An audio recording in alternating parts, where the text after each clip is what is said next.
L'importance de l'authenticité. J'ai envie de parler d'authenticité, de la force d'être soi, une personne unique et qui n'aura jamais son pareil. Les efforts que cela demande d'être à l'écoute de ses ressentis, de ses besoins, de ses réels souhaits et de son essence. Être au plus proche de soi. 1. La force que cela donne d'être soi. Je suis née pour être moi. Si j'existe, c'est que j'ai ma place et que c'est bien pour oser être la personne que je suis. La richesse de l'univers est grande parce que nous sommes tous différents. Je ne peux me mentir à moi-même. Tôt ou tard, mon âme me rattrape pour me rappeler, sous la forme de challenge, d'une maladie ou autre, que j'ai perdu ma trace, ma route. Comme l'explique le livre La princesse qui croyait aux contes de fées de Marcia Grad, j'ai à suivre ma carte, mon itinéraire, et je risque de me perdre si je suis la carte de quelqu'un d'autre. J'ai à jouer ma musique à moi, et si chacun joue sa note, une symphonie peut être créée. Personne ne sera moi si je ne le suis pas, et cela sera une perte. La perte de ma présence, mon originalité, mes ressentis, mes rêves, l'amour personnel que je peux donner aux autres et à moi-même. La perte de cet être que nous sommes qui n'existe qu'une fois. Être moi me donne de la force parce que j'arrête de lutter contre qui je suis.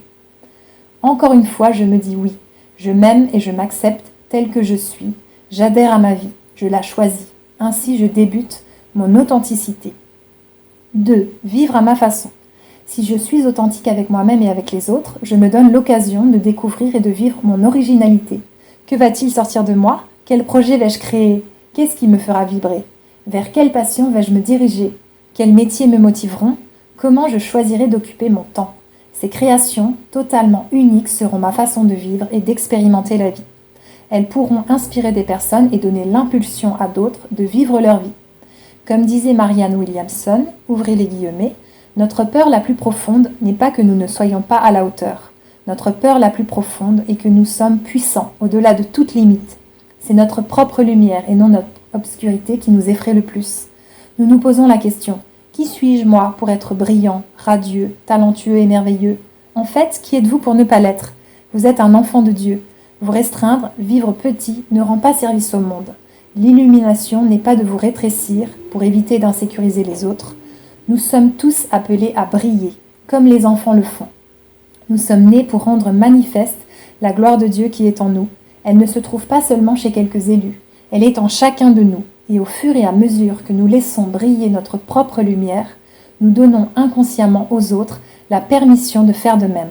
En nous libérant de notre propre peur, notre puissance libère automatiquement les autres. Fermez les guillemets. Extrait du discours prononcé par Nelson Mandela lors de son intronisation à la présidence de la République de l'Afrique du Sud en 1994, écrit par Marianne Williamson. J'aime beaucoup ce texte qui nous pousse à oser être nous-mêmes, la personne extraordinaire que nous sommes. Nous sommes un tout, fait de qualités et de défauts, et nous pouvons choisir d'accueillir les deux, comme les deux faces d'une pièce. Vouloir faire comme tout le monde peut me couper de moi et je me perds. Porter un masque est épuisant. Il nous faut des êtres éveillés et réveillés pour nous inspirer. Juste être soi plutôt que de rentrer dans les cases de la société. Faisons sauter les cases car nous sommes plus que cela et elles sont bien trop petites. 3. Sentir où j'en suis.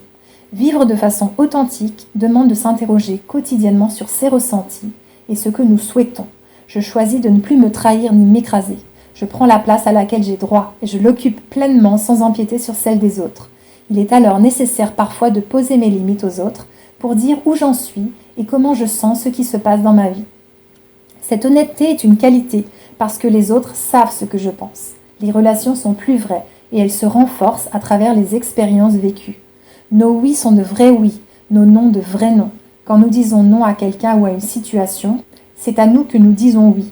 Nous nous respectons et nous respectons les autres. Commencer par se respecter soi-même attire plus facilement le respect des autres. Par effet miroir, mon authenticité déteint sur mon entourage en positif pour plus de vérité. En résumé, profiter du fait d'être soi, s'écouter, vivre pleinement sa vie et ses projets, se valider une fois pour toutes. Astuce, se peindre soit dans une attitude d'authenticité pour l'ancrer en soi. Faire des méditations sur l'acceptation de soi, la confiance en soi et l'amour de soi. Écouter son ressenti et oser le suivre.